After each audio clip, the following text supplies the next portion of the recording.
When you hear the name Jane Austen, I bet a certain picture pops into your head, right? You're probably thinking of grand country estates, dramatic romances, and these incredibly witty heroines trying to figure out love and life. And yeah, she's an absolute literary icon, no question about it. But what if I told you that whole image we have of her, the one we know and love from the movies and the books, what if it's mostly a fabrication? What if the real Jane Austen was actually way more fiery, way more ambitious, and honestly, maybe even a little bit scandalous? Today, we're going to peel back the layers of that myth and see if we can find the real woman. I mean, you can't really overstate how huge she is in pop culture. Her stories are everywhere. You've got the classic movie adaptations, you've got modern retellings, they're just constantly being remade.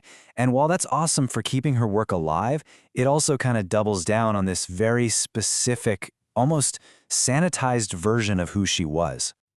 So where did this carefully polished image even come from? Well, the story starts pretty close to home. In fact, it starts with her own family, who basically took charge of her entire story right after she died. See, when she passed away in 1817, and she was tragically young, only 41, her family stepped in to, let's say, manage her legacy. And the version of Jane they decided to share with the world was, to put it gently, heavily edited. They created this persona, good, quiet Aunt Jane. This idea came mostly from a memoir her nephew published decades later, and it painted this picture of a sweet, quiet, domestic woman who just sort of happened to write these brilliant novels as a little hobby. It was the perfect image for the Victorian era, you know? But it was nowhere near the whole story. Okay, so let's get to the good stuff. By digging into the clues that managed to survive, modern biographers have started to piece together a totally different Jane Austen. Let's look at the unvarnished truth.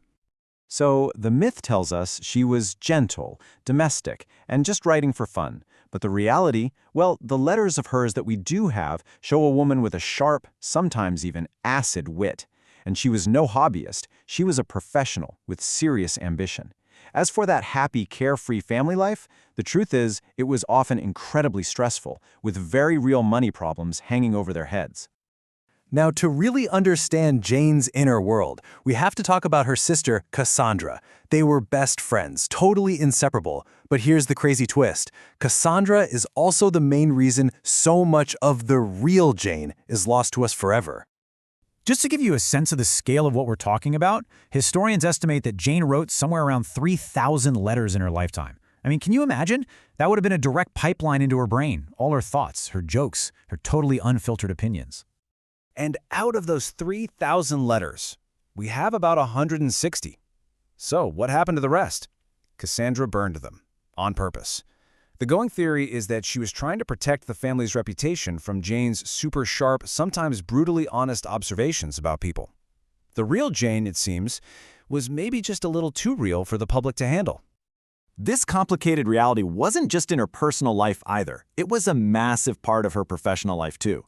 She wasn't some lady of leisure writing for fun. She was a working author, trying to build a career in a world that was, well, not exactly friendly to ambitious women. You know that theme that runs through all of her novels? The absolute desperate need for a woman to make a good marriage? That wasn't just a clever plot device. That was her actual life. As an unmarried woman from a family that didn't have a lot of money, she knew exactly what it was like to live on the edge of financial disaster. And this all came to a head in this one incredible, dramatic moment in her life. In 1802, she got a marriage proposal. The guy was rich, which meant total financial security for her and her family. The only problem, by all accounts, he wasn't exactly charming. But she said yes. But then, the very next morning, she took it back. She changed her mind. She chose emotional honesty over a lifetime of security, which was an unbelievably brave and incredibly risky move back then. As she told her niece years later, anything is to be preferred or endured rather than marrying without affection. She literally put her money where her mouth was.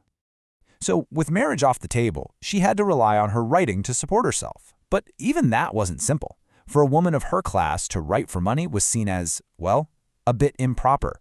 It just wasn't done. That's why her first novel, Sense and Sensibility, was published completely anonymously. The author was just credited as a lady. And let's be clear, this was a business. She was a shrewd operator. For Sense and Sensibility, she took a huge gamble and published it on commission, meaning she took on all the financial risk. It paid off. She made £140. For Pride and Prejudice, maybe a little gun-shy, she played it safe and sold the copyright outright for £110.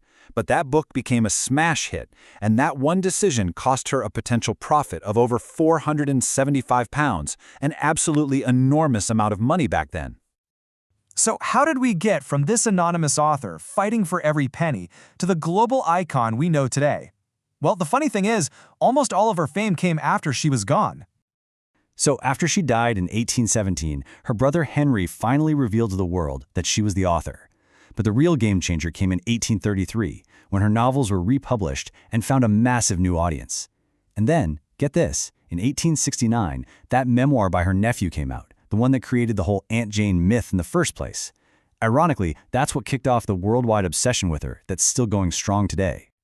But her real legacy, of course, is what's inside the books. She was a total revolutionary. Before her, novels were often super dramatic, really sentimental. Austen just blew all that up. She brought in this sharp realism and witty social commentary that pretty much changed English literature forever. Which, of course, brings us all the way back to those missing letters. And I want to leave you with this question. If all 3,000 of them had survived, who would Jane Austen be to us today? Would we still think of her as the sweet, quiet Aunt Jane of the family myth? Or would we finally get to meet the sharp, ambitious, and truly revolutionary woman who's been hiding in plain sight all along?